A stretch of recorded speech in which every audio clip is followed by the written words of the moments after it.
you all so much for joining us this evening. I am Madeline Fitzgerald, and I'm the manager of adult programs here at the Amon Carter Museum of American Art.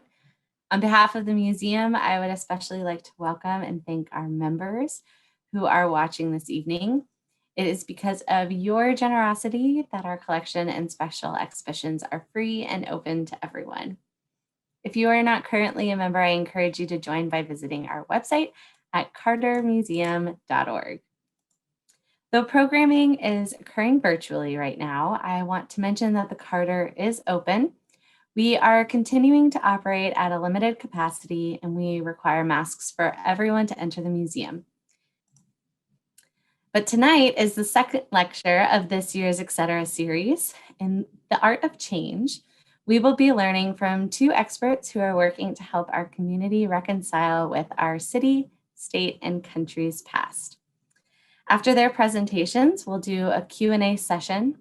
For those of you who are unfamiliar with the Zoom webinar format, you can submit a question by using the Q&A button that's on your screen.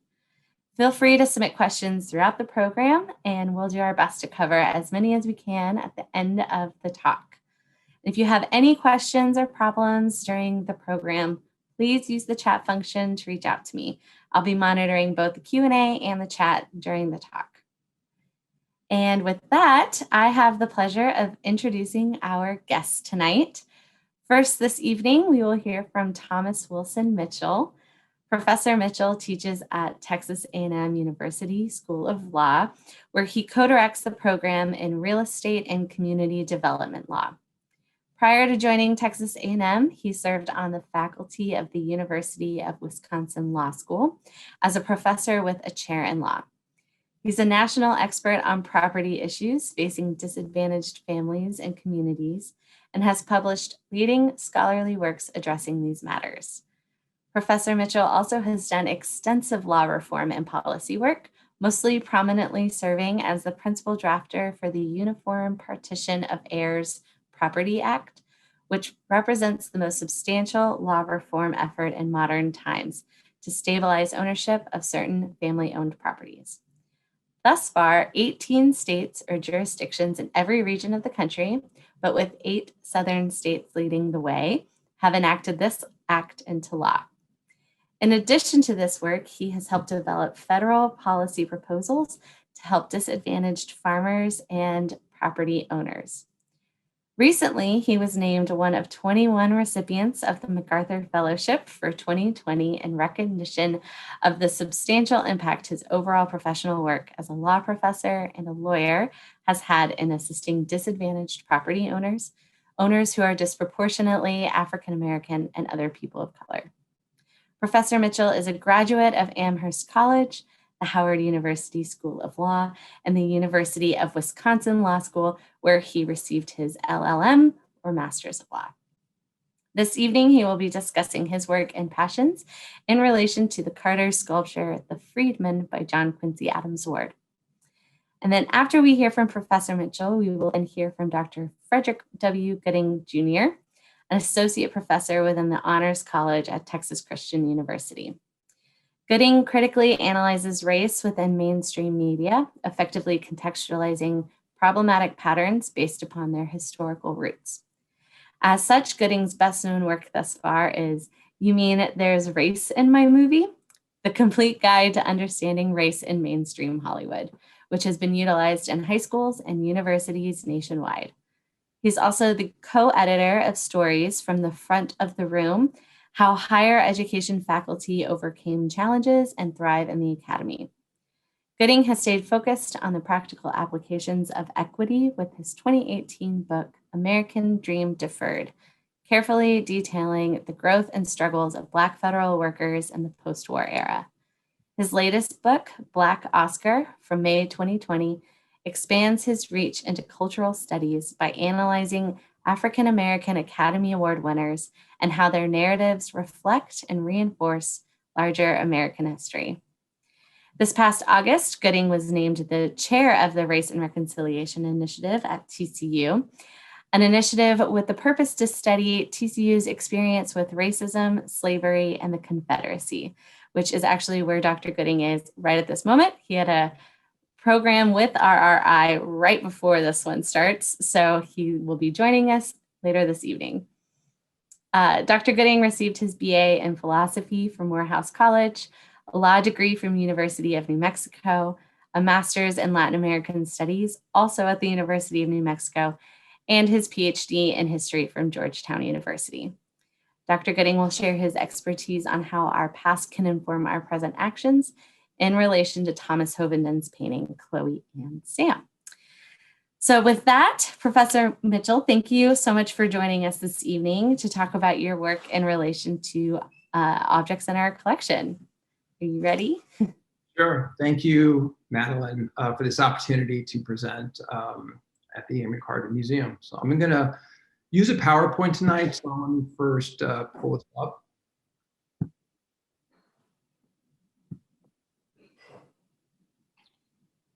So once again, thank you for this opportunity. I've chosen for this expert's talk on the Carter, The Art of Change, the work by John Quincy Adams Ward titled The Friedman.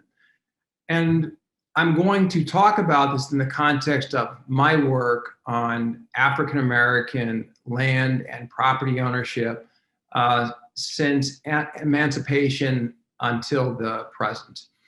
And so I just kind of titled it The Continuing African-American Struggle for 40 Acres and a Mule and Full Citizenship. So when Madeline presented me with the options, I kind of immediately gravitated to the John Quincy Adams Ward, The Friedman, for a number of reasons, because I thought it really kind of encapsulated the experience of African Americans after the Civil War and emancipation in terms of their struggles to become full citizens. Full citizenship that would also include a full panoply and range of kind of economic rights. And so for me, just, there's obviously many different themes, or a work of art could strike someone emotionally, viscerally, intellectually, for a variety of reasons. For me, when I looked at the Friedman, sculpture and, kind of thought about it and reflected upon it, there were some themes that just kind of jumped out to me. So when I look at it, I just see the incredible strength and self-determination of someone who was born into slavery and raised as a slave, but then was able to move beyond that status, at least formally.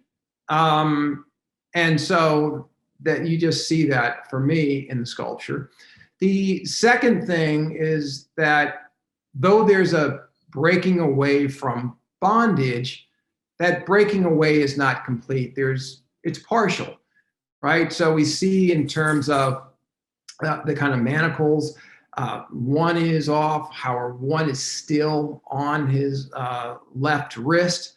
And there's still a working key that suggests that this breaking away from this condition of slavery and bondage and being considered property himself, in terms of this particular person, is that there's a sense that it might not be complete. That might not be the end of the story. So you both see, from my perspective, tremendous amounts of hope and realization that there's been this at least partial breaking away.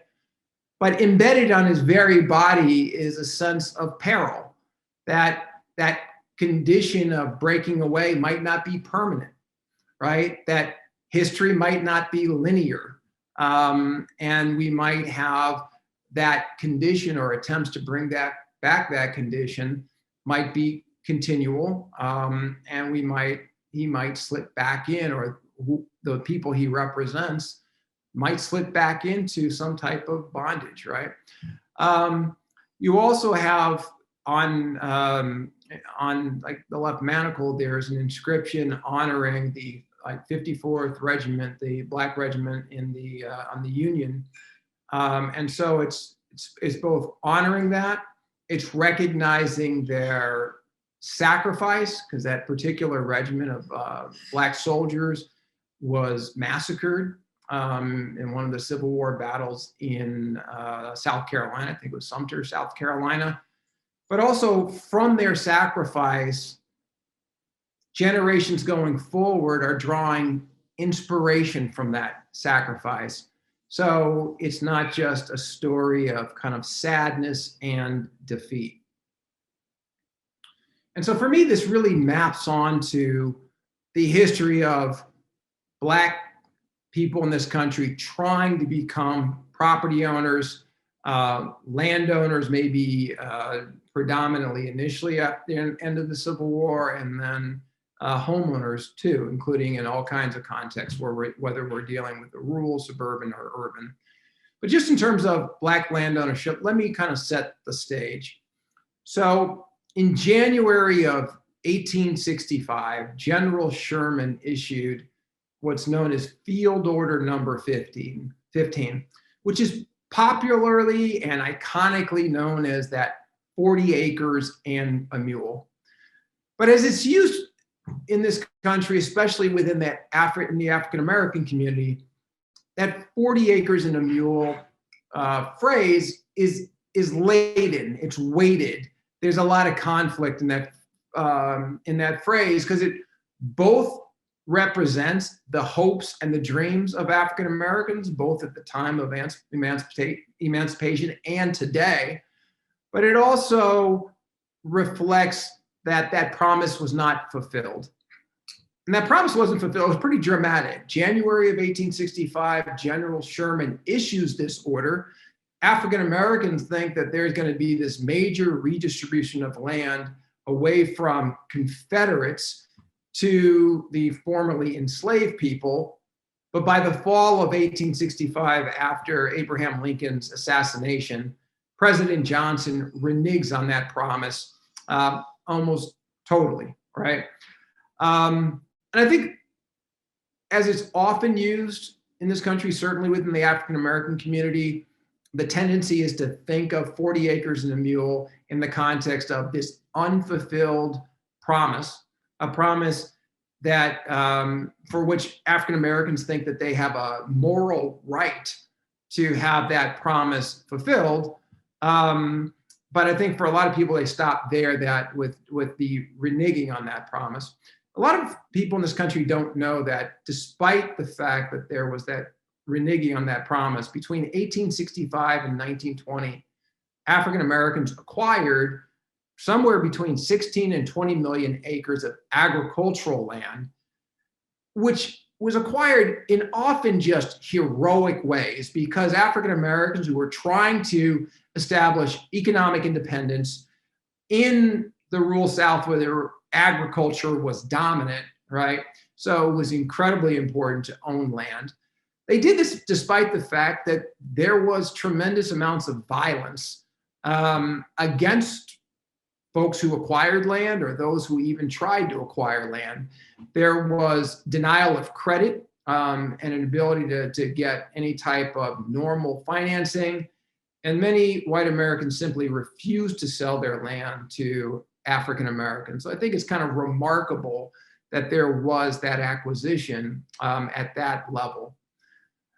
Once again, kind of going back to the Friedman, though, is nothing is totally settled. There was progress forward, but what we see is after 1920, there is a huge decline in Black land ownership in this country. And so we have, this is a particular data I was looking at from the US agricultural census that stopped at 1997, but the picture hasn't changed much since 1997. So you went from a high water mark of over 925,000 Black farmers in about 1920. And the most recent agricultural census from this country in 2018 shows that there's about 45,000 Black farmers left. And this reduction, in addition to a certain number that maybe willingly got out of agriculture, is attributable to extra legal violence and intimidation, sometimes lynching. And then there's a series of legal mechanisms that have been used to drive Black farmers out of farming.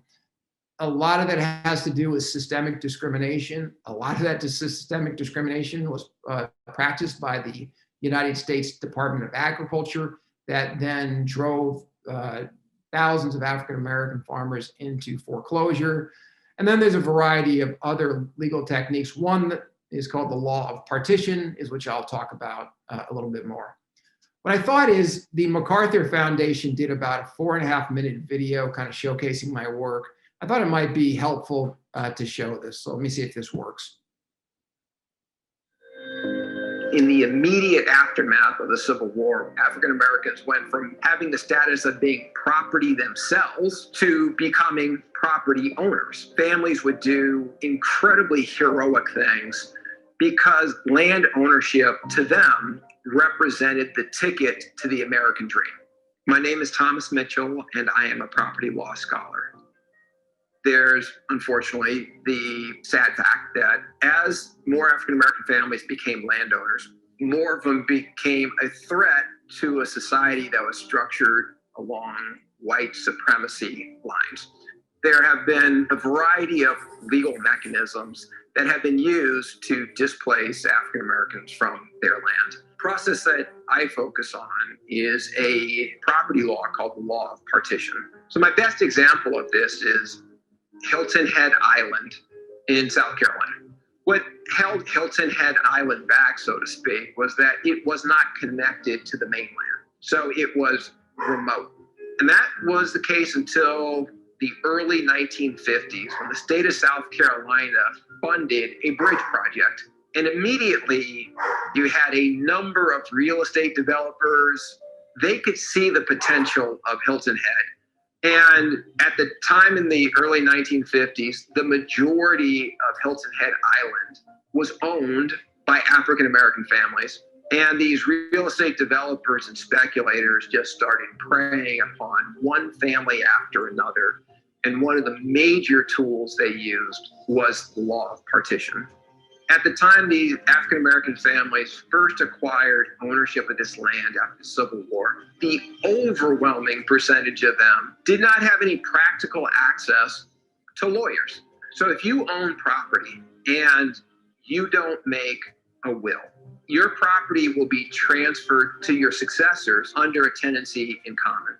If those who then acquire the property as a result of intestacy, they don't make wills, their property transfers by intestacy. So what you have is property, for example, that might have been owned, say, in 1870 by a mother and father, and several generations later, it's not unusual to then have 30, 100, 500 of these heirs or these tenants in common. And these real estate developers, they use this because all you have to do to force a sale of the property is pick off one family member who was one of the common owners. And it doesn't matter if you have a 1% interest. So real estate speculator comes knocking on their door, offers them $500. Oftentimes a family member who was least connected to the land or the property. But what they certainly didn't know, many of these extended family members, was that they were putting in a chain of events that would ultimately result in their families being dispossessed of that property, and usually dispossessed of a significant percentage of their real estate wealth, given that these sales tend not to produce anything approaching the market value of the property. We are essentially still experiencing this current vestige of Jim Crow. There had been a narrative when I began this work that nothing could be done, that it was almost the natural condition of African Americans to be preyed upon, to be these defenseless victims. No, I thought it was important to establish that the law could actually work for these families. And so our idea was to submit a model state statute to the Uniform Law Commission proposing significant reforms to this law of partition. The Uniform Partition of Heirs Property Act has now been enacted into law in 17 states, as well as the United States Virgin Islands. I hope at the end of the day that my work will enable families and communities that have often been relegated to the margins of our society to live in an America where they can fully experience and vindicate both their civil rights and their economic rights, such that they can fully experience the American dream. Okay.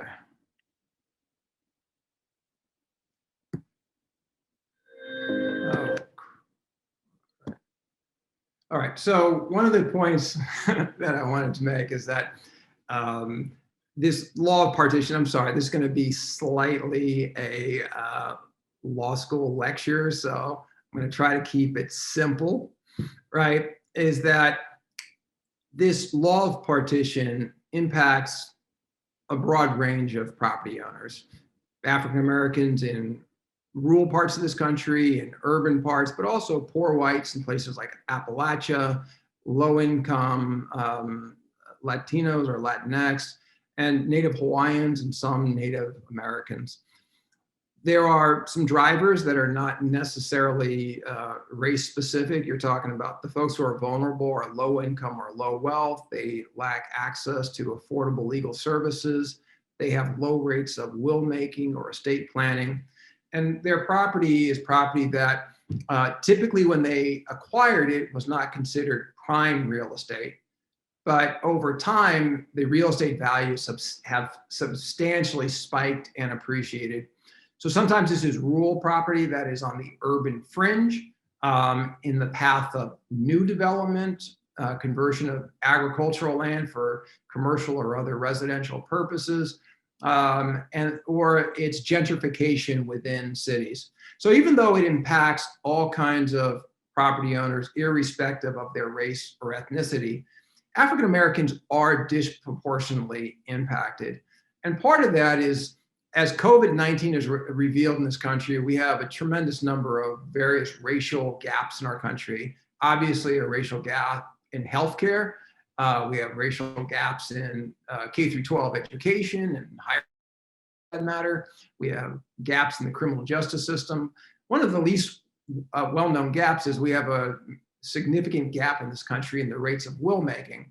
So there's various studies. One study I was looking at by 3 economists, including one at Washington University in St. Louis, showed in their study that 65% of white Americans make a will, but only 23% of African Americans. Even the African Americans who have the highest will making rate, who are African Americans with most education, with a college degree or more, only make rates at the wills at the rate of 32%.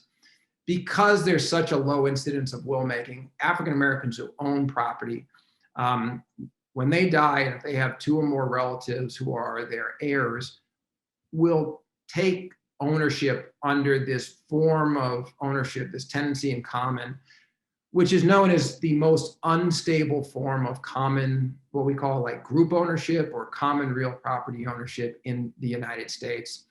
And so other families who are wealthier, who have access to attorneys, can structure their ownership in ways that will make their property very stable, like in an LLC or a trust, but disproportionately the African Americans own it under this form of ownership that the state will give you if you don't have a will. I'm not going to show this. This is, for years I've been making the point that this is not just a rural phenomenon, but it's also an urban phenomenon. If you look at those drivers of folks being low income or low wealth, not having access to legal services, not making wills, like none of that screams out rural versus urban. I had not been successful in making that point because there had been a limited number of scholarship on this issue, and most of it was about rural African Americans. Whatever media was always defaulted to rural African Americans. But in 2019, an incredible investigative reporter with one of the biggest television stations in New York City stumbled upon this phenomenon of real estate speculators using partition law to force the sale of properties mostly African Americans had owned And these were high equity properties that these families oftentimes got when we were in the midst of official like redlining in this country.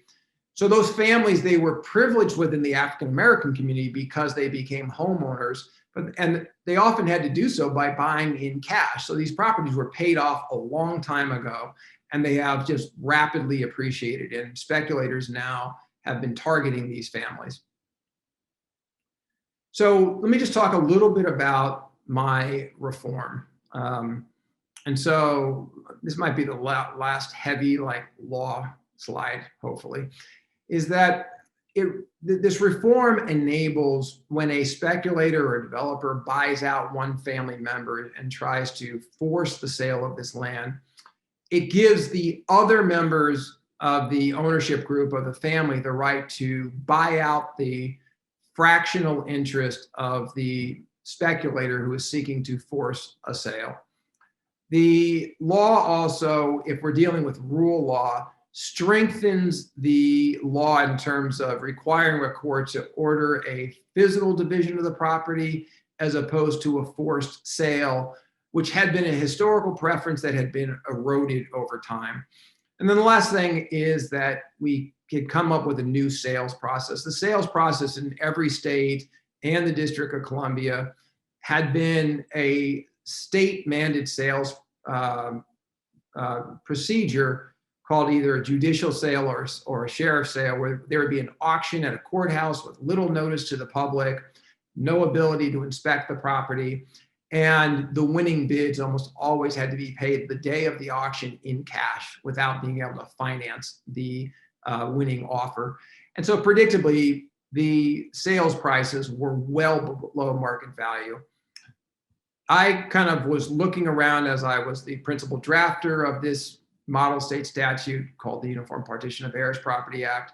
And I was looking for a better sales procedure, one that would yield a price much more like the market value price. So even if the families lost their property, they wouldn't be stripped of a substantial amount of the real estate wealth as well. I actually happened to be in Scotland, and I was talking to a leading property professor in Scotland, and he told me about a similar reform that they had done to this law of partition in the early 70s, and that's where initially I got the idea. And so the court now will appoint a real estate broker who markets the property and lists it for its appraised fair market value, and just like a normal kind of real estate transaction. And so let me just, as you kind of saw the last slide, where we are now in terms of a reform, these 17 states and the US Virgin Islands. I thought I would just kind of give you a selection of some of the states, South Carolina, in Texas in 2017.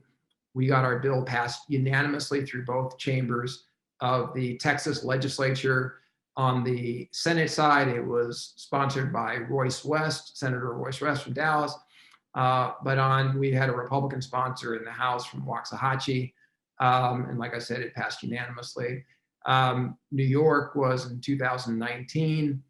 Hawaii, we had, it's kind of a great story. That's Mark Zuckerberg.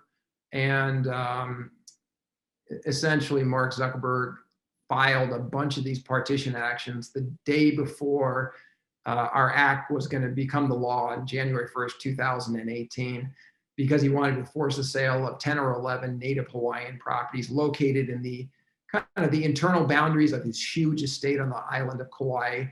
I would have recommended, if I was his real estate lawyer, that he would have done better under the old law. If he had come to me as his public relations person, I would say this would be disastrous. Obviously, he didn't talk to his PR person.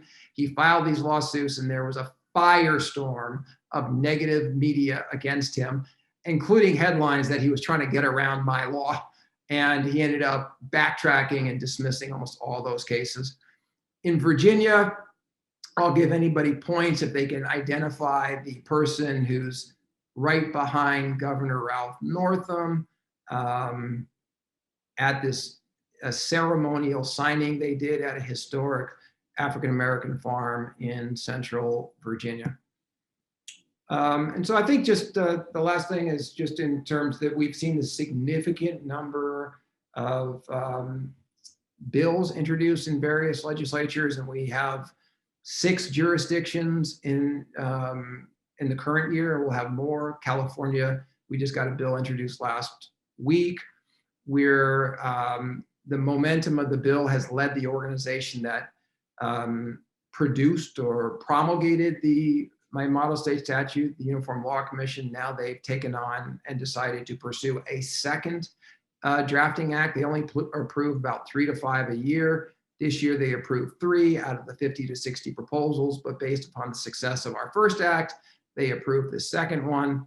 And we're starting to see that this particular act is starting to spur other states to say, well, maybe there's another set of laws that we had ignored for a long time that were disfavoring these property owners that we should address as well. And so in terms of the impacts, we are seeing that there has been a significant reduction in the filing of these predatory partition actions, including in states like Georgia and South Carolina. We're seeing dramatically higher sales prices in those instances where the court does order a sale. So my example is in 2018 or so, or 19, 2 Fort Worth real estate attorneys reported to me that in a partition action, the property in question, in the case they were handling, sold for $2.5 million.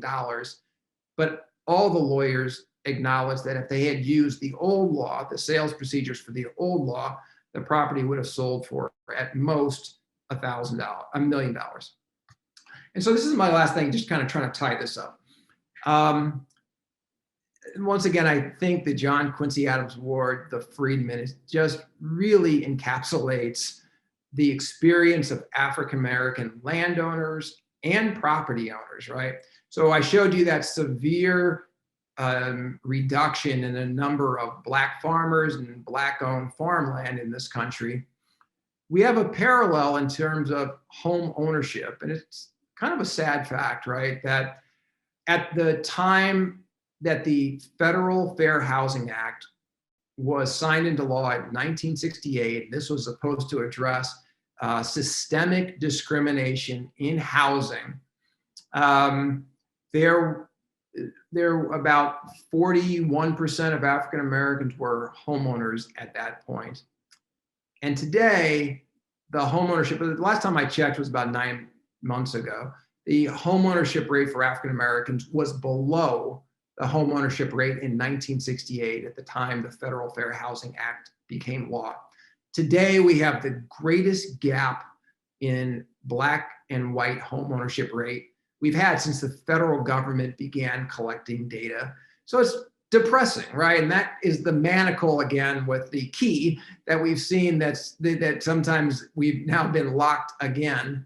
But we also have tremendous kind of opportunity. I think my example of the issue I've been dealing with at the time I began working on this 25 years ago, the received wisdom was that there was no hope that this law could be reformed.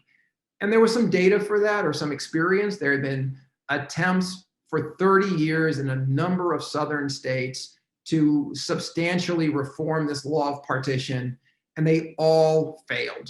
And so people asked me 25 years ago, why are you going to waste your time? What makes you think you could have a different outcome? You're not going to get anywhere. You might not make tenure if you keep trying to produce scholarship and reform the law. And fast forward to today, we've had kind of amazing success that has then been generative of other reforms, including at the federal level with respect to a bill that I helped write called the Justice for Black Farmers Act, introduced by Senators Cory Booker, Kirsten Gillibrand, and Elizabeth Warren. And the last thing, I was just actually talking to somebody yesterday with respect to testimony that will take place in Congress in connection with that Justice for Black Farmers Act. I was asked last week to testify in the US Congress about this bill, partially because of my MacArthur Fellowship. I am so overwhelmed, I had to decline the opportunity to testify. But the person who was trying to get me to testify said, things happen in cycles, and this is what he referred to as the Jubilee year. that after decades of what seemed like nothing but depressing bill, we've had some developments. There's now a whole social movement of African Americans in this country who want to return to the land, whether that is farming in rural parts or urban. There's an incredible number of groups that have just sprung out of nowhere. All of a sudden, I couldn't have predicted that, who really have this land ethic, sometimes overlaid with an environmental ethic. And it seemed like it came out of nowhere. We've seen some of the early hires in the USDA where civil rights has gotten prominence that there's no administration that anybody could think of that ever had that type of commitment to civil rights in a department that's often been referred to as the last plantation. So I just when I think about the Friedman, I just think it perfectly encapsulates kind of the history of Black landowners and property owners, their aspirations, and the kind of the cycles that they go through. But when things seem at their nadir and they seem there's all hope is lost, that has not necessarily been the experience. And that has encouraged and inspired generations going forward to kind of fight on for that full sense of citizenship that has been their very aspiration from the beginning. So I think I'll end there. Excellent. I know I already have questions, and we're getting a few in the Q&A. If anybody has any questions, feel free to keep them coming and submit them in the Q&A, and we'll answer questions at the end of the program. Okay.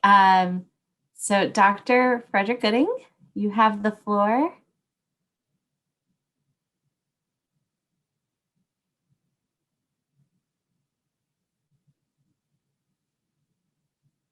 Perfect. Well, good evening, and thank you, Madeline, for inviting me into this space. And I just want to give a shout out to my colleague, Thomas Mitchell-Wilson, for the phenomenal work that he's doing, and rightfully so. If we haven't, we should give him a round of applause for obtaining the MacArthur Fellowship.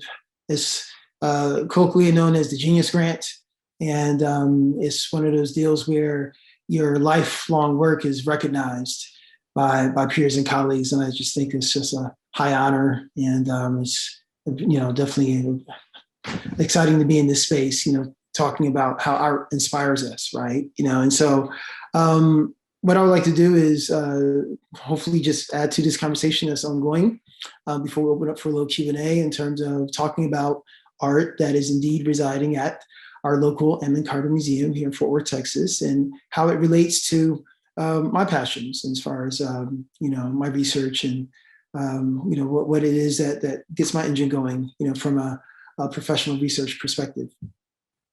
So what I like to do is give you a good, maybe, a few seconds or so to look at this picture painted by Thomas Hovenden. It's entitled Chloe and Sam. And I'm just curious I'm just curious what jumps out to any of you. I mean, you can, I don't know if it's, the microphones are disabled, but if you maybe just put in the chat, I'm just curious what jumps out to you, is if there's anything, any artifact or any aspect of the painting that jumps out to you. And I would like to use this as a starting point, because while you're looking, I would like to explain a little bit more about who I am and what I do. I am an associate professor of African American Studies at Texas Christian University, otherwise known as TCU. Therefore, the purple. My apologies for those of us who've had enough of this color. But I am also chair of a newly established Race and Reconciliation Initiative, and I'll talk a little bit more about that later. But what really butters my bread, so to speak, is that I critically analyze race in media. And so I'm constantly looking and analyzing what symbols mean and what images mean, right? Whatever context, whether it be mainstream movies or, print ads. And so I would like to apply some of this analysis with you all here, especially given the fact that this is something that is in our own very backyard. So again, if you haven't been to the museum in a little while, you should go. It's a nice way to spend your Friday afternoon or Saturday morning. They're back open, and we need to support these spaces as they do reflect our own Americana. And so, let me see here. Based upon my screen being full screen, I'm unable to see the chat. Did anyone say anything? I can read a couple of we've got a few, which is great. Thanks, people. The tablecloth appears to be part of an American flag with the stars on the chair seat. We also have a note, the striped fabric on the table catches my eye. The American flag being tended to, also the gentleman holding a magnifying glass. It seems that Black Americans are ironing out the American flag. One person said, I wonder what the relationship is between the two. Okay. Again, is the woman ironing an American flag and questioning what time period this is. Another person noticed the light beaming in from the left window, and the plant on the windowsill catches their eye. And also is I saw this new one is that hanging corn next to the pipe. Okay, so why don't we try to see if we can't tie a number of these pieces together. So let's start with the individual standing, because I think, at least for me, when I look at this painting, this is the image that captures my attention the most, right? And so the Black female appears to be dominant, and not only that, but she's standing, right? And typically, standing is a sign of power, right? Particularly if you're standing over somebody and somebody else is seated. And so she appears to be most close to the center. I mean, our attention gravitates towards her. She appears to be wearing glasses.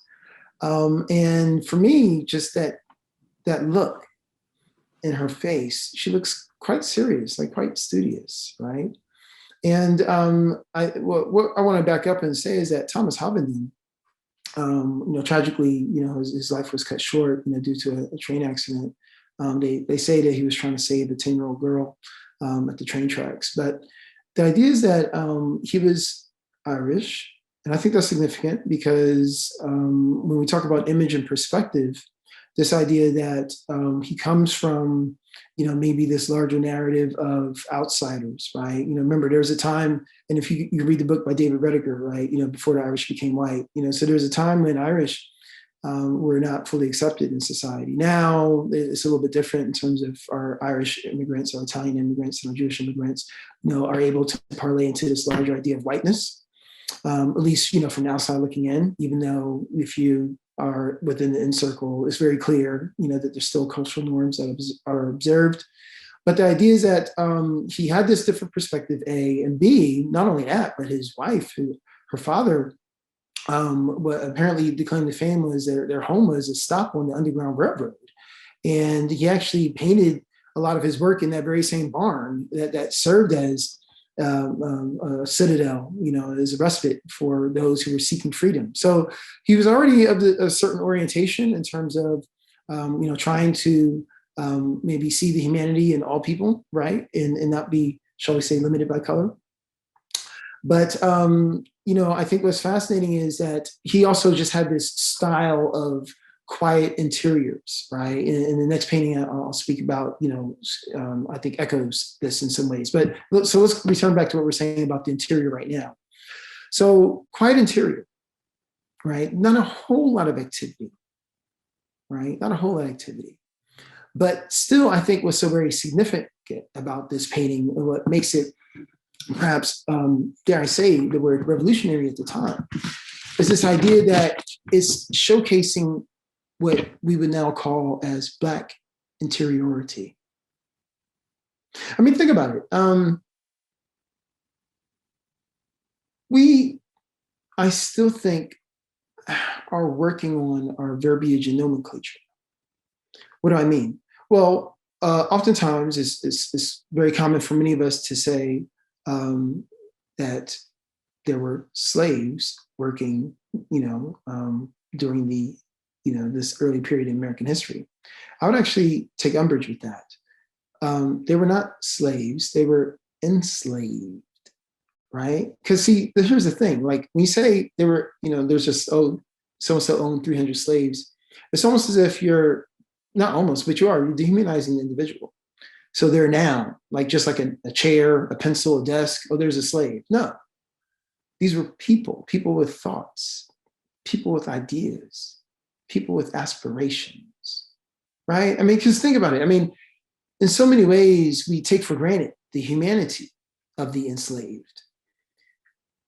When we think about those who were enslaved, we often overlook the idea that the owners, if that's what you're going to call them, only asked humans to do tasks that no animal could perform, right? So, I mean, you don't ask the ox or the horse to move the chair from underneath the table, sweep underneath the table without disturbing the contents on top of the table, and then push the chair back delicately with his hooves. No, you don't ask the horse or the ox to do this. You're only asking a human to do what only a human can do. So on one level, you recognize the humanity, but in so many ways, what was so very damaging about the era of enslavement was this fictitious narrative that was developed, right? That Blacks were less than people. I mean, right? There's many numerous attempts. I won't bore you with this history lesson right now, but the point is this: up until this point, as you see, 1882, largely very little was known about African Americans. And in fact, as a historian, it's very difficult because most of what we know about the enslavement era actually doesn't come from Black voices, right? During this early period in time, right? It comes from records kept by whites, right? Whether it be diaries, whether it be letters or court cases, arguing over, their property, things of that nature. So in other words, while it may seem pedestrian, quite quiet and plain, in some ways it's revolutionary, this idea that we're actually inside the home to contemplate just what might happen outside of their labor, right? Outside of their physical work product, right? When you're asking them to do something, right? And so it's actually, that was hard to tell. It's not a magnifying glass, it's actually a pot lid that's in the gentleman's right hand, right? And so he appears to be minding his pot, looking at something. And the idea is that now it's not just the pot, but I look at his left hand that's raised. And his left hand raised almost strikes as a pose of contemplation. Now again, it doesn't strike maybe interviews as revolutionary, but we have to remember there was a time where, lo and behold, like Black people actually think. I mean, this is outside the normal bounds in terms of what people were accustomed to, because remember, Black people just did what you told them to do, right? I mean, that was like the overarching.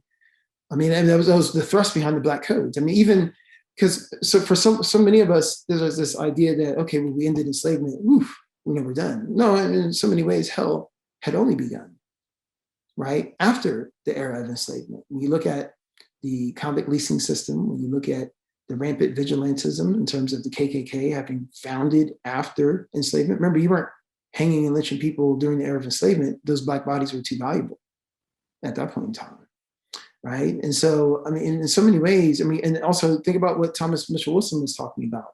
When you talk about dispossession of property, well, sharecropping, right? Because think about it, yeah, enslavement on Monday, on Tuesday, you're free, and Wednesday, what happens to those plantations? They still need to be worked. So, okay, so you'll still work the plantation and you work it even harder. Why? Because you own it. But for some odd reason, at the end of the year, when it's time to pay up, because remember, you need, resources, you need, seed, you need animals, you need, tools to get started with. So these will be loaned to you, of course. But at the end of the year, for some magical reason, you always came up short, right? So the only difference is you're still working the land just as hard, if not harder, because there's a profit incentive because you own it. So back to the painting, Chloe and Sam. So I think you're right. There is a hint of this idea of that red and white stripe, maybe being the American flag. I mean, and not coincidentally being closest to the window, right? The opening that we see. I mean, presumptively there's a door. door. I doubt they're parachuting in from the roof, but presumptively there's a door. But at least for what we can see, I mean, to the far right, it looks like maybe a bed, or I mean, I'm not sure, but the idea is that I mean, it's a small, quaint space, but it appears to be theirs, and it appears to be modeled off of a free man named Sam, right? And so there's this idea that there's this fascination and maybe appreciation for this Black man who just had his own, right? And so, but here's the flip side. While I think in many ways is, daring for the time, I think, at the same time, it reminds us of, the limitations of vision and perspective, right? And so, when we look at, the couple, remember, Chloe possibly most likely was inspired by Aunt Chloe from the book Uncle Tom's Cabin. And I'm a critic of Uncle Tom's Cabin. And many of you know that Uncle Tom is a pejorative, term to call, an African-American.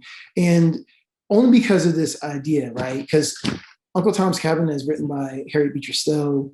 Lincoln called Harriet Beecher Stowe the little woman who started the war, right? Because it came out in 1852 and it engendered a lot of sympathy, but sympathy for who?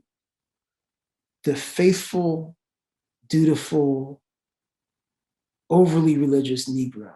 Oh, elderly Negro, should I add, right? So in other words, no one who's a threat to the white status quo, right? And so he was so blind with his devotion and sacrificing, he forgave the overseers who savagely beat him. So that's why it's this pejorative term of, you're Uncle Tommy, you can't see the light. Like, these people don't have your best interests at heart, right? But he was such a profound Christian that he forgave them, right? And so only through that lens of, the Negro who just refused to hate those who hated him, well, maybe that's a point for emancipation. Maybe I'll support abolition. Man, this is not a good deal, right? So it was kind of like this maybe twisted or warped type view.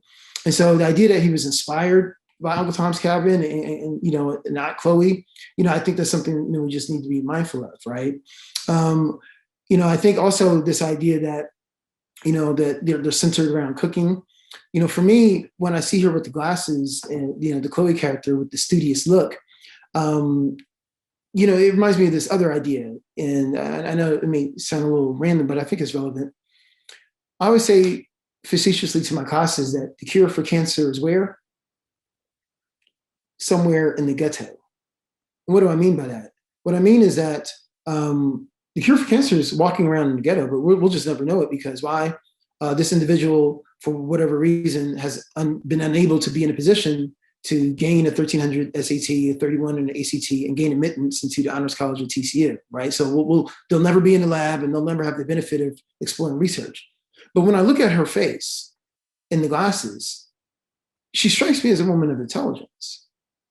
It's just that her intelligence, the only cup she could pour her intelligence in is just, minding, the pot that he's looking at, in addition to observing the governance of everything else, right? But clearly, she's a woman of means. I mean, of intelligent means, right? That's what I'm getting from it, right? But especially in this time period, didn't see opportunity for African Americans to exhibit, these gifts. And so, what's fascinating is I think about the parallel to another favorite of mine. Before Madeline asked me about Chloe and Sam, I've been using this painting in many of my lectures, Breaking Home Ties. And I'll give you just a few seconds to look at it. And similar to the first time, I'm curious as to what do you think this picture is telling the story of? As you look.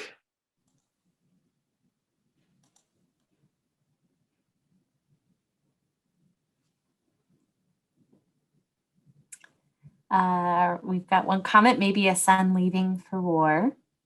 Very good. So yes, the son is leaving. You can tell that he's younger than the woman who's looking at him.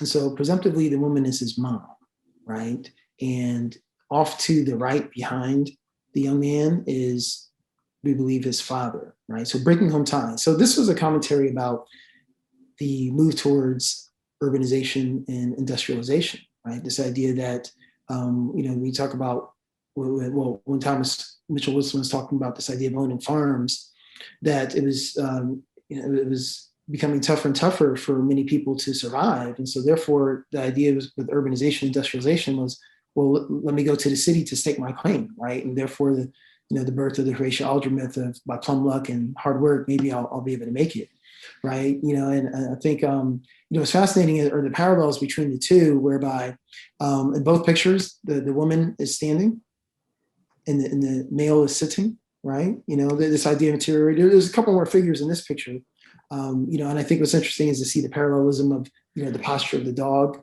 along with the youth, almost like this like naivete of going out there in the world to see, what's going to happen. And so I do agree with you. That's an awesome dog. Not as awesome as my dog. Her name is Miss Puppy. But yes, I mean, this idea of, again, similar to the last picture we saw where I was mentioning earlier, they're more than just nouns and slaves, they're the humans and showing the interiority. This idea of, there's this, you could feel, again, this quiet interior space, right? This idea of there's some sort of resignation, maybe perhaps on the part of the mom. Even the dad appears reposed, as in trying to maybe mask his emotions, right? But this idea of, hopefully there's hope, and again, similar to the last picture, it seems like the light is coming from the left-hand side, from the west side of the painting, right? And again, who knows if that's an homage to Horace Greeley, go west, young man, go west. But the idea was most people were looking for better opportunities in the urban area, right? And so, again, I like the idea of the younger brother in the doorway looking wistfully, as, maybe I'm next, right? But I think in both pictures was fascinating how the feminine mother figure is at the center of attention, right? And so I think when we look at these two paintings, side by side, I think, Hovenden maybe gets a pretty good grade, right? As far as, oh, wow, it was just like he showed the white family, with nuance and a bit of touch of flair, complexity. There's this idea of him doing the same with Black bodies, right? And it's not just a matter of what they do to produce, but, now, if anything, just the mere position makes us wonder, well, what is he thinking? Right? So, and that's the step, right? This idea that you would actually think about what a Black person's thinking, right? I mean, that's this idea of interiority, that you actually care, you're intrigued, right? And, even just our little debate right now, is that a chair or is that a bed? Or to the right, so some believe it's a chair. I thought it could have been bed, but okay. But the fact of the matter is that, I think we will give Hovenden a good grade, in that respect. But here's what's interesting, just to, before we land the plane here and open up for a little Q&A. I wanted to also pick up on what my brother Thomas Mitchell Wilson was talking about the Friedman, right? This idea that this individual is in transition. I mean, because notice, this is not like a comic book pose where chains are bursting, chest out front, like, haha, I'm free. No, it's almost, it seems as if he's in transition. The chain is kind of open. But I think as we discussed earlier, but I guess that unfortunately is the possibility that it could also be closed, right? And so again, when we talk about how this is maybe inspired by the Emancipation Proclamation, because I believe it was John, he was inspired by it. I guess it also raises questions as to, well, what is so inspiring about the Emancipation Proclamation, right? Particularly when you consider that it was largely symbolic. It had no legal effect. And maybe Thomas Mitchell Wilson can back me up on this. It had no legal effect on the Confederacy, which had seceded from the Union at that time, and the little detail that slavery was still legal in northern states such as Delaware and Maryland at the time he wrote it. So, even though we pumped Lincoln up as this emancipator, he didn't free a single goddamn soul, excuse my French. Right, and not to mention, if you read his first inaugural address, he was ambivalent, SAT word, right? He was ambivalent. So he tells us very plainly that if I have to free slaves to save the Union, I will, and if I don't, I won't. My paramount objective is to save the Union. So it wasn't as if he was laying awake, tossing and turning at night, worried about the welfare of African Americans, right? Which brings me to this when we talk about art. Wow, it's interesting. When I saw the Friedman statue and Thomas Mitchell Wilson told me that he was going to talk about it, I thought immediately about this statue. Has anyone seen this in the chat? Can you say yes or no? Because, Madeline hasn't seen it. Okay, no one's seen this before. Okay, so here's what's fascinating. There are actually two of these statues. And here's what's fascinating. And I'm going to wrap up so we can have some Q&A, but the two locations, Boston, right? Boston, Massachusetts, and Washington, D.C. Notice I didn't say Jackson, Mississippi. Notice I didn't say Selma, Alabama. In other words, it wasn't like in the deep South where we're trying to reify, and establish this narrative of know your place, right? We get it in the South, right? Because they had black codes, right? Because remember, Monday you're in enslavement, Tuesday you're free, Wednesday, do you have a job? No. Oh, you're a vagrant, off to jail, right? So they had black codes that were essentially designed to have blacks know their place. So we might get it in the South, but no, this is like in northeastern locations. So they just took down the one in Boston, and apparently it's because of a reaction to the summer of social justice and the murder of George Floyd. I don't know how else to describe it. And so 8 minutes and 46 seconds. Okay, never mind. But I don't know how to describe it. So the idea is that I think in the aftermath of that, Boston took theirs down, but this one is still standing in DC. So I'm just curious, like, can anyone put in the chat, like, are the two men equal? I mean, what do your eyes tell you? What is the symbology? Are the two men equal? Right? It's called emancipation. It's called emancipation. While I'm waiting for a couple of responses, I see that one individual is standing. We talked about this idea of power position, right? The other is kneeling. So that suggests a power imbalance. Education department, keeping it real. Hell no. Okay. Okay. How about I agree, right? I mean, no, seriously, when was the last time you had someone hold their hand over your head? That would be inflammatory, right? I mean, it'd be condescending. Not to mention, I mean, just the idea that if we look very closely, look at the wrist, there's still manacles on the individual's wrist. And so, what the statute says to me is similar to, I guess, building upon the John Quincy Adams Ward piece, is that you're free, but not equal. That's the problem.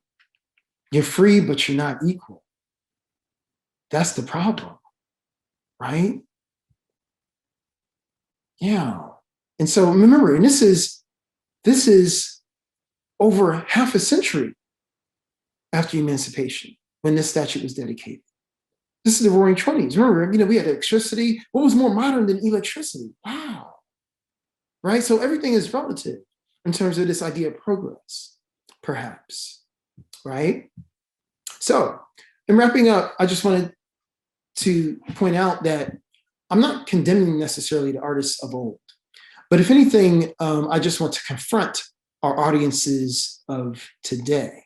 I really want to confront us and challenge us to think a bit more critically about these images and symbols and what they mean, and see if we can't push our understanding of these narratives further, right? Because when we look back in time, because that's my point, when we look at this, am I not a man and a brother? Similar along the lines of what we talked about with the Uncle Tom idea, this was the equivalent of what you would call viral back in the 19th century, right? I mean, this was like a woodcutting that went viral in terms of this being an abolitionist pamphlet, and it appealed to so many people in terms of, wow, okay, here's an individual who wants freedom, but notice the individual is not standing, right? The chains aren't broken, right? They're still in chains. They're half clothed, and arms in supplication. This idea of, am I not a man? First of all, asking the question, as opposed to, I'm a man, goddammit, duh. Instead of that, excuse my French. The idea is like, am I not a man? Right? You're asking. It's like a rhetorical question. I mean, you give me the opportunity to say, well, no, you're a Negro. I mean, I don't know. I'm just saying. And this idea that it's appealing to the Christian ethos. Am I not a man and brother in Christ, in parentheses, right? And so now we look at it, and perhaps we have the benefit of hindsight 2020, and we can be a bit more critical and say, well, I mean, this is not an image I would put on my comic book cover, right? I mean, it's not the strongest picture. I understand the sentiment and I appreciate it, but it's not the strongest image. I mean, I think we could do better. But at that time, it was like, this was the bee's knees, right? This is the greatest thing since sliced bread. So just okay is maybe not okay, as the recent commercial says. And so that brings me to a close in terms of what we're trying to do at that Purple Palace down the street called TCU.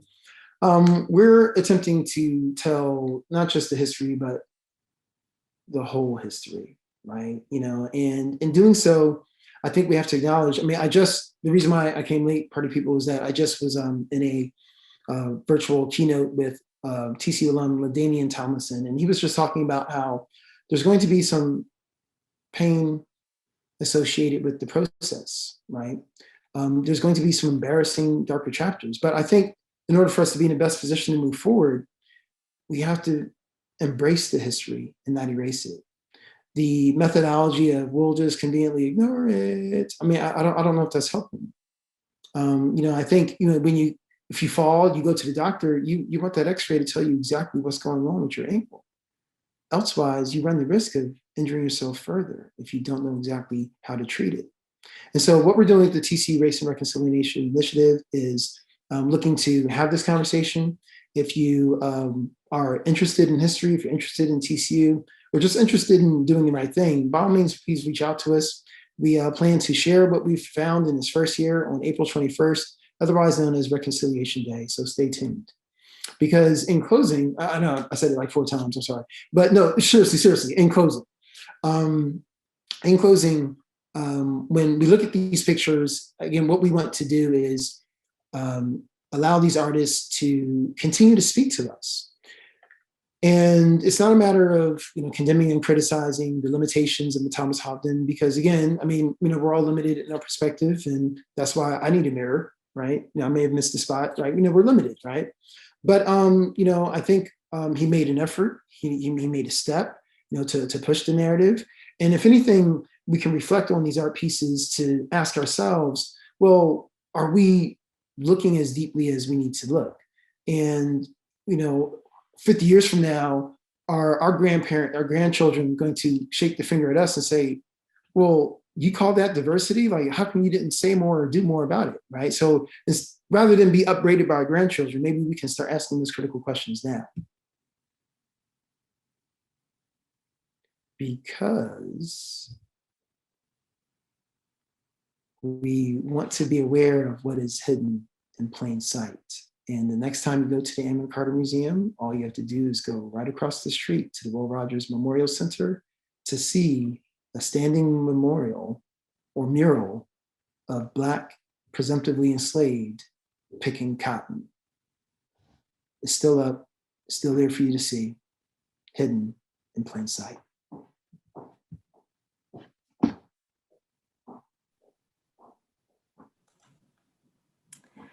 Wow. Very, very powerful, both presentations. Thanks to both of you for being here. We have quite a few questions, and I'm sure we'll get some more as everyone finishes absorbing all of the information this evening. So I'll start us off with a couple of questions that were geared towards Thomas that you've kind of touched on, but I'd love to hear you talk through your answers a little bit more. So Todd York asked, are you aware that the federal government has had a pilot program to do this for fractional land/mineral owners of American Indian allotments to help tribes reacquire this land and minerals, but the purchasing was centralized to DC. So the Interior Office of Inspector General found numerous transaction errors. This is a big topic. I mean, yes, I'm aware. I have one of my good friends, and is actually the former dean of University of Arkansas, who was the first Native American female to be a dean of a law school, and we're great friends. And I have a number of other folks I work with who work with it's somewhat different in some ways, the common ownership problem Native Americans have, whether at the tribal or family level, partially because many Native Americans have land in trust. But yes, I am familiar. Yeah, this is a topic that's covered in the book, Killers of the Flower Moon. If anybody listening is really wanting to dive more into Native American land right history and mineral rights. So we had another question from Emily Klitz. What role do banking policies / regulations play in restoring the gap in home ownership between Blacks and whites? So I think that, just when we were talking about the Friedman piece and some of the various things, at least that I see in that piece, we're talking about, promise but peril. We're talking about partial freedom but not full citizenship. And we're talking about, embedded in that very notion is that, unfortunately, we can have cycles of 2 steps forward, 3 steps back. And I think that part of, during the Great Recession, African Americans' home ownership rate dipped precipitously. At the beginning of the Great Recession, it was almost 50%, and then it declined to these levels that were below the levels in 1968, even with the benefit of the Fair Housing Act, supposedly. And one of the great things that contributed to the substantial decline, not just decline in the percentage of home ownership, but it ended up stripping the African American community of hundreds of billions of dollars, was some very lax law and policy, including banking regulation. So I think that just as that particular regulation substantially contributed to these predatory practices, something that's often referred to as reverse redlining. So instead of having normal redlining that locked African Americans out of home ownership, we had banks preying upon African American families, including middle and upper middle class families, to offer them all kinds of mortgage projects that were just despicable, really. And that resulted in the problem. So I think that obviously, banking regulation plays a huge part of if there's going to be a solution. And if I could just jump in on that, I think when we talk about some of the continuing struggles today, I think that it's not a far stretch to connect the dots, right? When you look at, because here's the deal. Oftentimes on my campus, I'll hear these distilled conversations. Literally, they're like black or white. It's one or the other. Either everything's racist or, bro, what are you talking about? I don't see anything. And so for the latter, it's very difficult oftentimes to make this connection of people today having problems that are systemic, institutional in scale as related to something that happened maybe a couple of centuries ago. It's very difficult for people to conceptualize this connection. But at the same time, we weren't born in vacuums, right? We're, every moment in time right now is flowing from the moment in front of it. And so when you look at what Thomas Mitchell Wilson was saying earlier about that whole failed land redistribution piece after era of enslavement. So think about how in the immediate aftermath of you're free, but this idea that you're not equal, because now if you don't own any land, and if land ownership is the cornerstone of building wealth in this country, or property ownership, then what do? You're desperate. And so therefore you enter into these predatory deals. We could call sharecropping the beginning of predatory type deals, right? Predatory ownership. You owned it, here's the deal, but in actuality, you really don't. And how it puts people in these positions to make these poor decisions. Because oftentimes, it's frustrating.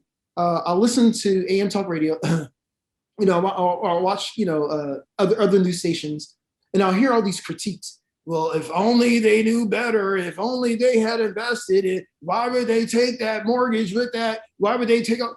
Well, here's the deal. I mean, if you lacked access to resources or information, and if you just wanted happiness, i.e. the American dream, why wouldn't you be willing to take this risk and bet on yourself, right?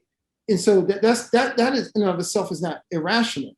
But see, what I'm frustrated with is this idea that we'll condemn the outcome of the choice, but we won't condemn the larger structure that fabricates these false choices. So in other words, is it a poor decision, or was it the idea that I just had poor options to work with? And so when you talk about the continued, Thomas Mitchell Wilson's presentation was resonating with me because I was just recently at Hilton Head, South Carolina, and I did one of those tours with the locals, and they were like, "Here's the tour. Well, that used to be black owned. Well, that used to be Gullah too. Well, that used to be Gullah too. Well, that used to be Gullah too." Right? All these beachfront prime real estate pieces that no longer. But again, can you fault these individuals? Well, why would you sell out? Why would you only take $500? Well, again, our tour guide, he wasn't in his 80s. I mean, maybe he was like in his early 60s. Talked about how he grew up on a dirt floor. He didn't have a running water and flushing toilet until he said until his 40s. So I don't know if you're in that type of condition, maybe $1,000 would look like $10,000. I mean, even if I flash $1,000 a day, half the people in our chat room would jump up and take it. I mean, I'm just saying, they're just living a little bit more comfortably in terms of how they manage their debt. Okay. So all I'm saying is that, these struggles are still very much interconnected. And so to the extent that we're able to tell the whole truth and connect these dots, perhaps that's where the empathy comes out. It's not a matter of me waving the finger in your face and what did you just, that poor decision you made. But now that I understand the structure that forces people with poor options, then that's a different conversation.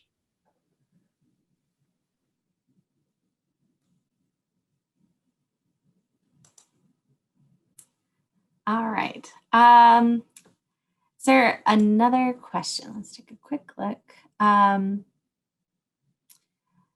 Thomas, you answered this one in the Q&A already, but Todd's question about the goal being not to keep the parcels whole, but to maximize the value of the parcels or to help the heirs navigate the state probate courts. Do you mind expanding upon this? Yeah, so it's a little more nuanced than that. So we are constrained by what the law has been, right? So we couldn't just make up like a new law out of whole cloth. But what we did is try to create it in a way to maximize the self-determination for these families.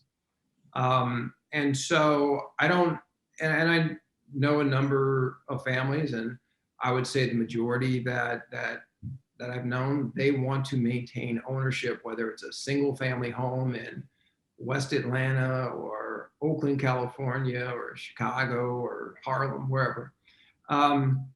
And that's true also with respect to rural land, right? But some of these families want to sell the property and then take that wealth and put it into other types of investments, right? So I don't say that, I'm not paternalistic. So I'm not going to tell the family that who wants to monetize the value for their property at a good price, that they have to be locked into this notion that the only type of asset they can have is whatever they had at the beginning. But what my model state statute does do is it presents kind of a series of options. If the family wants to maintain it as a whole, there is a legal mechanism in my statute where they can buy out the common owners who have a fractional interest who want to try to sell the property. And if everybody else in the group then wants to maintain the ownership of the whole, whether we're talking a farm or a single family home, they can proceed to maintain ownership of the whole. And the person who wanted to exit and just gets money for their part, they can go their merry way. Sometimes in a lawsuit, that's not possible, because either the family doesn't have the money to buy out whoever is trying to sell, or they're not getting along. I mean, these are groups of people. I don't know about your family, but I'll tell you about mine. You know, I don't know, a majority of us, I guess, love each other most of the time, but that ain't true of everybody. So sometimes people want to go their own way, right? And so in that sense, instance, if we're dealing with like a property that has, you know, acreage, then the property can be divided and everybody can get their own part and then go their merry way. But in some of these cases, the property just can't be divided. Like, so if it's a single family home in Fort Worth and you're dealing with 50 people who have an interest in the property, you can't divide that up. And so the innovation there is, instead of having it sell under the laws that had been in every state, that resulted certainly in a price well below market value, often a fire sale price for pennies on the dollar. What we say in that situation is somebody should be able to maximize their wealth, walk away economically whole. And that's why we changed this entire sales process. As initially for me, that was inspired by my kind of comparative work in Scotland.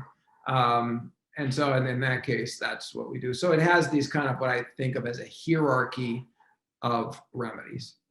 Wait, actually, Thomas, would you mind sharing a little bit more about the comparative work in Scotland? What did you find over there that you deem to be applicable to our scenario here in the States?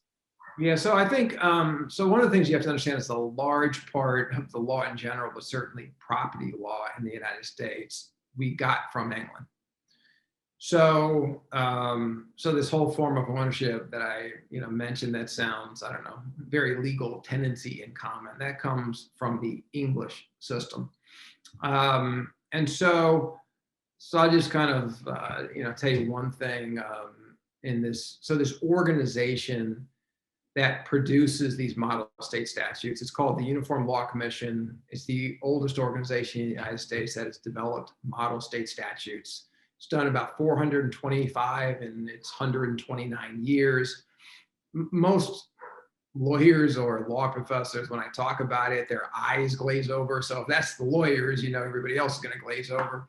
But if you're a lawyer and I say, have you ever heard of the Uniform Commercial Code, the UCC? Every lawyer knows about the UCC. They just didn't know where it came from. And so anyway, and then when I got appointed in 2007 to be the principal drafter for this act, and I'll mention this because this is Black History Month, in their 129 years, they've had maybe 440 people have served in my capacity, because for the big acts like the UCC, they'll appoint a couple of people. And I'm just like the second African-American ever to have served in this role, and maybe one of 5 people of color. Out of 440? Yeah. But I'll tell you a funny story. When we were like finalizing our draft, we had one of our final meetings was in the Chicago Palmer House Hilton, and all the meetings were in these fancy boardrooms or ballrooms. And it was kind of funny. They announced the people on our drafting committee from, maybe the least important to the most important, and my role was considered the most important. And so you're at the front, at the doors of the ballroom, and they're announcing you, because you have to come up and spend the entire day presenting your statute and getting feedback. Man, so at the end, they called my name, and I walked up, and the organization, the Uniform Law Commission, which is headquartered in Chicago, they had just one African-American who worked on their staff, and he worked there for, I guess, several years. And so they announced me, and I'm like walking up the red carpet, and I kind of randomly made eye contact with him. And he almost fell out of his chair. And so I had to catch up with him later. I was like, well, what was that reaction about? And he's like, I just have never seen anybody who looked like you who served in that role. I mean, and so I said, can you do some research and tell me? And so he ended up saying that, I was the second. But anyway, the point is that in drafting this organization has rules. So any law reform that you propose, their rule was that that anybody who served in my capacity had to demonstrate that at least one state had already had that law in their books, because they spend $75,000, $80,000, $90,000 on these drafting committees. So they don't want to produce something that's just going to fail. And so if you can't show that at least one state has passed it. It sounds like it's got failure written all over it. Okay, when I was trying to change the sales procedure, I looked at the law in every state, and I couldn't find a better sales procedure beside these ones that led to a fire sale price. And so they'd given me the handbook. Their handbook required that I demonstrate that there'd be at least one state. So what do you think I did? Do you think I could have abided by the rules, but I was just like, I'm going to be an advocate. And so one of the things we teach law students in law is there's direct authority, and then there's what we call persuasive authority. So direct authority could be from your state. Persuasive authority could be from a different jurisdiction. So I was like, I'm just going to use that, right? I mean, to me, it was a no-lose proposition, because if I abided by the rules, we wouldn't change the sales process. And so I said, I started doing some international comparative law. Then I had to think about the Uniform Law Commission, which is, overall, it's like 90% white, 80% white men, average age 65. And I had to think about what countries would would persuade them. And I was thinking it's probably not going to be Guinea-Bissau, right? So let me stick with England, Scotland, Canada, New Zealand, Australia. And I said, let me just look, because we did get the law from England, and then this same form of ownership will be in these other kind of English Commonwealth countries. And let me see if I can find something, because I found zero in the United States, right? And I said, for me, the way I looked at it is either I'll find something where the law is better, and then I'll use that as in my advocacy within the Uniform Law Commission, try to convince them to overlook their rule, make some policy arguments. Or when I look at these 5, 6 other countries and I find nothing, that their sales procedure is just as bad as ours, well, once I finish my drafting role, I'm also an academic. So I'll write my next article on the, international comparative law of the sales procedures for this family-owned land, and the theme will be, they all suck, right? So to me, it was like, luckily for me, though, I first found this example in Scotland, and then subsequently I found similar changes in the law in Canada, New Zealand, and Australia. And then I made my argument, and I do it like lawyers do it, with a lot of confidence, a lot of passion, logic. And then I just, did my presentation, and I sat down and I thought, maybe I'll have a 5%, because I'm sure somebody's going to invoke, well, that's not from the United States. But apparently I wowed them, and I kind of said, there's been this international trend in these countries, and do we want to be left behind? And it worked. So anyway. So in other words, Thomas, know your audience. Exactly. Well, I think I can speak for everyone who's listened this evening that this has been a very enlightening discussion. I do want to note that we had one comment in the chat from Marcellus Perkins. He said the color of law is a good reading on the restrictions placed on African Americans in homeownership. So if anyone's interested in diving further into this topic, sounds like a good recommendation. Do either of you have any other recommendations for learning more on either of these topics? So I just have a PowerPoint that I'll share with you, that there were some videos I didn't show. Sure. I can send it in an email tomorrow morning to everyone who registered for the program, actually. So if you're willing to share.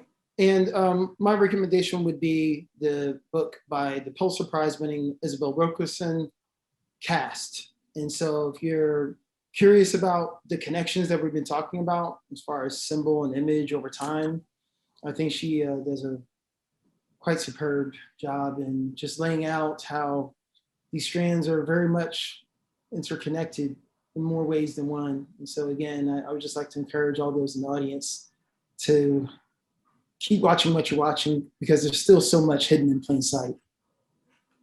And what was the name of the book and author again?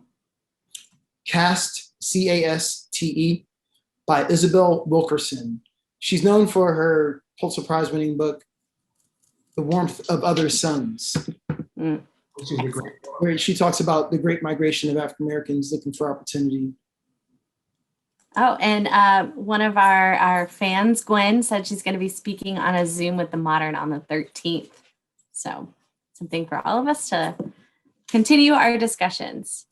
All right, well, thank you again, Dr. G, Professor Mitchell, so much for joining us this evening. And thank you everyone who submitted questions and commented during the talk. It's been a really lovely evening spent with you guys. If you have a few moments before you sign off for the evening, I would very much appreciate you taking a little bit of time to submit a survey, fill out a survey for us. It'll be about 2 minutes long and will provide us with information about you and what you would like to see more of from the Carter. Your feedback will help us plan future programming and potentially acquire grant funding. So we'd really appreciate if you take a couple of minutes either this evening, but you don't have time tonight and you're ready to go get dinner. It'll be in an email tomorrow morning. So I really appreciate it. We hope to see all of you at the Carter in person or at another virtual event again soon. Thank you everyone for being here and have a nice evening. Okay, thank you.